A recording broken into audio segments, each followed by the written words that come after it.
We are understanding what is the static force analysis for fold link mechanism. It is a fold link mechanism given in this problem. Link number 1 is the fixed link. Link number 2 is this rotational link. Link number 3 is BC. Link number 4 is DC. Now a force is acting at point E.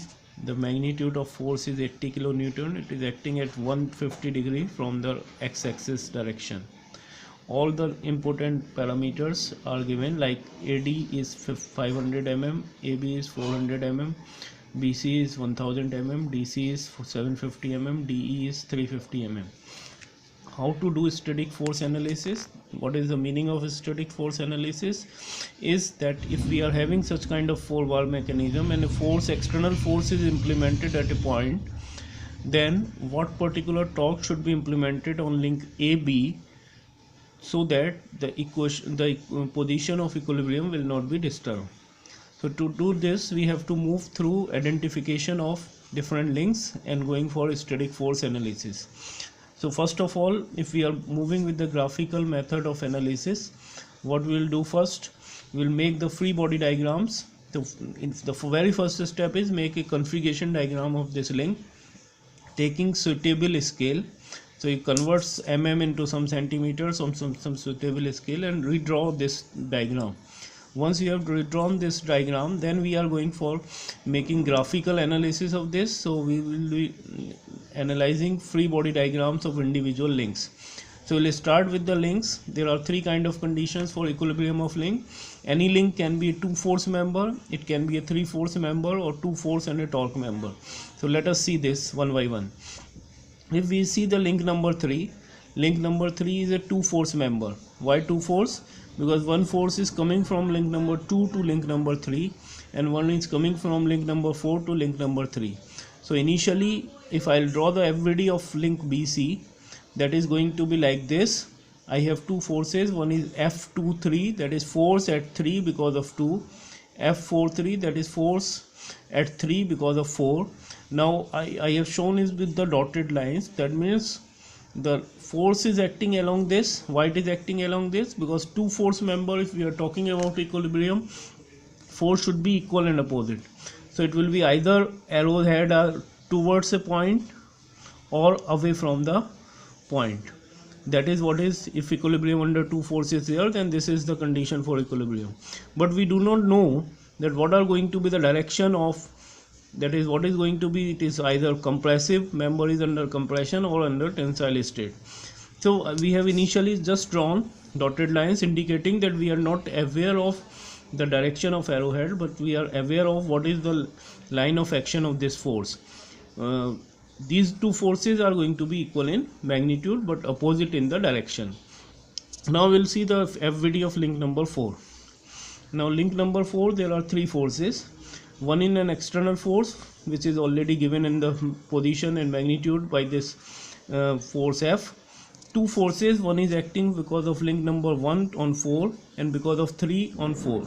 Now if an object is in equilibrium under 3 non-concurrent force, then the line of action of those three should pass through the same common point. So what we have done, we have made the link, that is link number 4, drawn the force with the proper scale, and then I have extended it line of action, and it is now to determine the line of action of two force, one of the force, that is F on 4 because of 3, is going to be opposite of F of 4 because of 3, but we do not know its arrowhead. So I'll draw a line F34 parallel to this link number 3, but I do not know its arrowhead. So I know line of action of the force F is passing through this point, line of action of this force F34 is passing through this point. So as per the condition of equilibrium under 3 force, the third force will pass through this. So I'll draw a line passing through the same common point. Now I know the three forces. This link is under equilibrium because of three forces, F, F34 and F on 4 because of 1. Now I can make a vector triangle of it. That vector triangle will be looks like this. I'll assume some scale. I'll draw first of all vector F, that is parallel to this F, I'll draw a line. I do not know its again arrow, but I'll draw its parallel to F34, that is parallel to this link. Then a particular force parallel to this link that we have drawn. Now by completing this triangle and measuring the dimensions, we can determine that value of this side is going to be ultimately converted into scale is 47.8 kilonewton approximately. Now I can close the triangle. How to make this arrow held? So one force is acting like this. Now this should be a closed triangle. So in the same direction of arrow, I have made an arrow like this, then an arrow like this. So this will give me the direction of F34 as well as F14. Now I can transfer direction from this to link number 3. That means F34 is going to be equal to F43 as per Newton's third law. Link number 4 is acted by link number 3 and link number 3 is acted by link number 4. So this is what we have taken opposite direction of F34 on F43, and then again F23 is going to be in the opposite direction because it is a two force member. Now if I know F23, then from the Newton's second law I can transfer this force, the reaction of this F23, that is F32 is going to be parallel and opposite to F32 is going to be opposite to F23 on link number 2. Now it is a two force one torque system. So if I know the direction of this, the direction of the other force as per the condition of two force one torque system should be that it should be equal and opposite to this. So F12 is going to be parallel, equal and opposite to F32. So that is what we have drawn it like this. Now I will draw it.